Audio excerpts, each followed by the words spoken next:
To order at 5:05. Let the record show that all the members are present and we do still have a vacancy. I move for approval of the August minutes. All those in favor say aye. Passes 2-0. Is there any citizen comment? Seeing none. Item number 1. Discussion on fiscal year 23-24 update. Deb.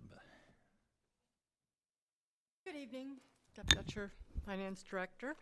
23-24 is definitely underway. We've run into some challenges with Tyler Technologies, but we are getting that up and running. The reason I didn't do finance reports this week was because InterGov hasn't been posted due to the pooled cash issue, so the financial statements wouldn't really be reflective on what the financials are. We got a fix from Tyler today and tried it out, and it did not work, so we're heading back to get that fixed. They seem to be more cooperative now, though, right? After you talk to him, yeah. Do you want me or Trent to talk to him again? I think the director you put me in touch with is a good resource. But if she reserves the right But I to do call reserve. you, That's fine. because you're getting more movement than I was able to do. Yeah, definitely. Fine. So, James knows that the audit discussion was not on the BOMA meeting. He's doing it for both, isn't he? Or is it just BFAC? Do you want to do it here? I mean, I thought we had the discussion last month, but I'm okay with the gentleman presenting just to BOMA. Yeah. Okay. We'll just have him present to BOMA. Just BOMA? Yeah. Okay. You have an hour reprieve. So, all right. Trent, did you have anything, Alderman Linville, you have anything on 23-24 update? Item number 2, fiscal year 22-23 close. Not there yet, but still on track. Yes, that's true. Need anything from us? Joseph has just started the June general fund bank rec today, so that. Do you need anything from us related to the 23 close? Not at this point. Okay. Item number 3, discussion on the bank rec update. Joseph started June. Yep.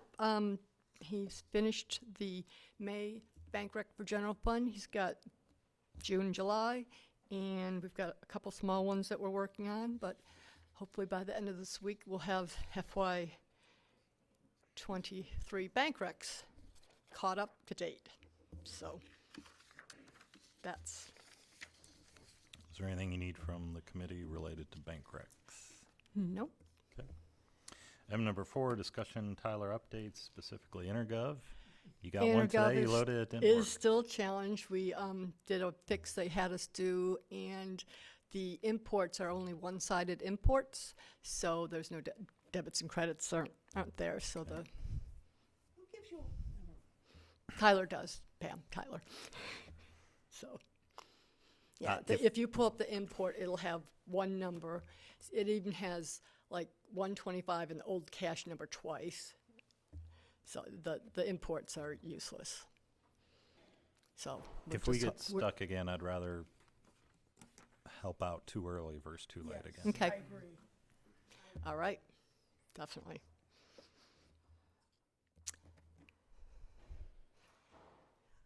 So just for your guys's, back in the days when Munis existed without being part of Tyler, their initial offering in this state did one-sided entries. And I pitched a fit and wouldn't let them bid. And I got called to the vice president of UT's office to ask why we weren't letting Munis bid. And I said one-sided entries, and I had to explain to the vice president what a one-sided entry was.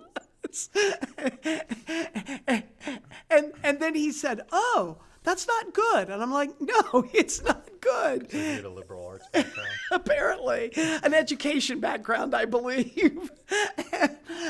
And then I ended up going to Vermont and winding up with the exact same guy as my representative for my system in Vermont. And he hated to hear me coming. He's obviously retired or, whatever. But the fact that we're back to one-sided entries all those years later is really, really putting me over the edge. Item number 5, discussion and possible recommendation on the budget software. Tony, you want to take a stab at this? Okay. You get a reprieve. Sure. Currently presented within the BOMA packet this evening, and some that you have already seen, is a proposal to purchase the OpenGov budget software. BOMA budget, I believe, about $60,000 for this. Within an amendment during the most recently adopted budget, we went through a RFP for this, received 2 proposals. One of them is OpenGov. I can't remember the other one, to be honest. IGM or IMG, correct? It was the one Brentwood's using. So we did have those 2 that actually responded. We did presentations on both of those, and ultimately sought to recommend the OpenGov software that you see in your packets this evening. Some of the things that we liked about the package were the ability to run multiple iterations of a budget all at the same time. For instance, the entire staff, we can put in all of the budget, this is the request, and then that basically gets locked. And then over here we can duplicate it, and this is a 5%, and this is a 4%, and we can modify each of those and show different variations, and we can do them in short order. Obviously, highly controlled is not a versioning issue, as we don't have any of that conversation anymore. Additionally, it allows us to use the functionality of the entire software across all of those. We also know that it can upload from Tyler nightly. We've double checked on that. We've run that down to ground a little bit. So what that will mean is that we can also do the reporting. It allows for us to develop individual dashboards for individuals. So each individual BOMA member can have a dashboard. Each individual department head can have a dashboard that allows them to see not only what their budget was, but what they're spending, because it should line up with Tyler, and we believe we can do that consistently and pretty quickly, or we wouldn't be recommending it right now. Additionally, it has a capital module. Dan Allen is also here. He was able to look at the capital model. We believe we can build using our existing system and manage that in sync. We do believe that we can have, as part of our conversation, which you'll see in the documents that you see in front of you, if you go through on implementation timeline, we need to be trained up and have this implemented in January. Why? Because that's when we're going to start this year. One of the nice things that it also does is allows us to report to you a little differently. Our conversations take a different form. For instance, if I'll use the one that was easy, Boulder, Colorado. If you search Boulder, Colorado budget and you go through, you'll see their document is the document that this will put out. We'll have a couple, what do they call it, variations of that.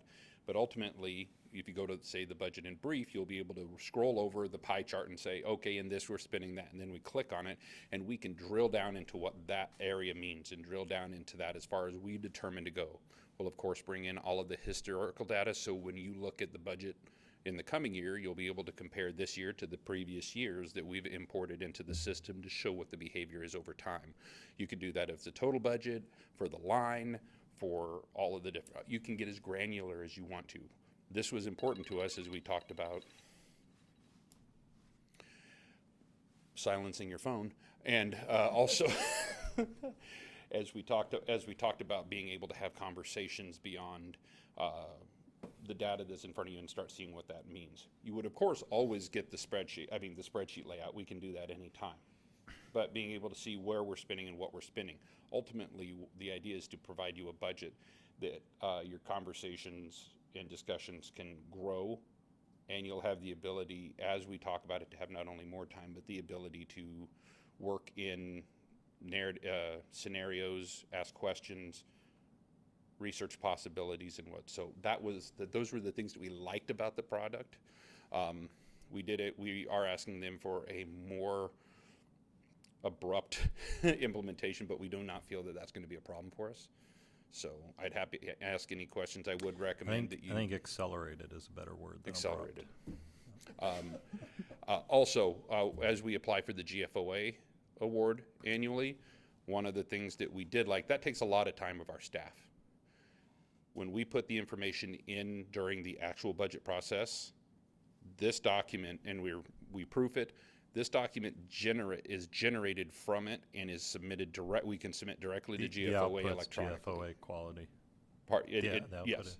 it will submit, so we can submit directly to that. All of the staff time that we actually spend doing that after the fact kind of goes away. Okay. Just 3 quick questions. Just verify the capital projects, or capital budget would be at the project level still?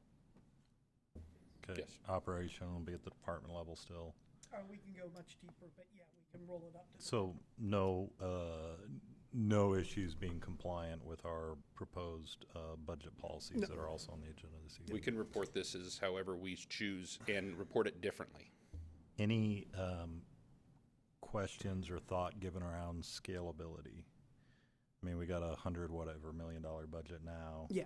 As Well, we double, are we going to be all Let's right? let's do it this way. Franklin's using it, Okay. so We got can time. scale up or down, and we use the chart of accounts that we've redeveloped. So as far as that can grow, this grows. One of the other items in terms of scalability is it does give us the ability, if you pick whichever line you have, to break out under that, to itemize it, and then those pull up into the single line, so it gives more detail as to why that number was brought forward and provides us for additional detail for you to review while you're seeing the budget. Alderman Linville, any questions? No questions. I just think one statement. I'm excited to be able, to have a budget discussion over the next couple months where we can talk about budget policy rather than data integrity. So I'm excited about, this moving forward. Ms. Caskey? just 2 other quick items. One, we did look careful. So one document being used by Brentwood met our qualifications on the face of it and met our budget. The other one was higher than our proposed budget and was being used by Franklin. Why did we propose the one that was the higher one? And I think there's 3 reasons there that I want to make sure I call to your attention. One, Brentwood is not growing and changing and expanding. So one of the problems when we were talking with the one that they chose, the one that was in budget, every time we said, well, what if we wanted to do, they're like, oh yeah, we can build that for you. It's not within budget. At which point we kind of said, yeah, okay. And if you're Brentwood and you've been doing the same thing the same way forever, you're good. We're still in that growth process where we don't know what we're going to be when we grow up. So I think the more scalable program, even though it's more expensive, is the right answer. I'm going to move we favorably recommend OpenGov for adoption. All those in favor say aye. Passes 2-0. Items from the floor. Alderman Linville. Ms. Caskey. Anything from staff? Oh, yeah, one thing, you're going to make a recommendation, or did we amend the budget policy to reflect your comments, or do we need to make those today? I have the amendment prepared. Prepared. Alderman Linville, if you recall the revenue carve-out bullet within the revenue portion of the proposed budget policy, we had talked about it here last month. Staff went back, reworked the language. I didn't love the language, and so I've got a suggested clarity to it, and Deb, Tony, Pam seemed okay with it. So it's a minor cleanup, keeps the intent. All right, meeting adjourned 5:19.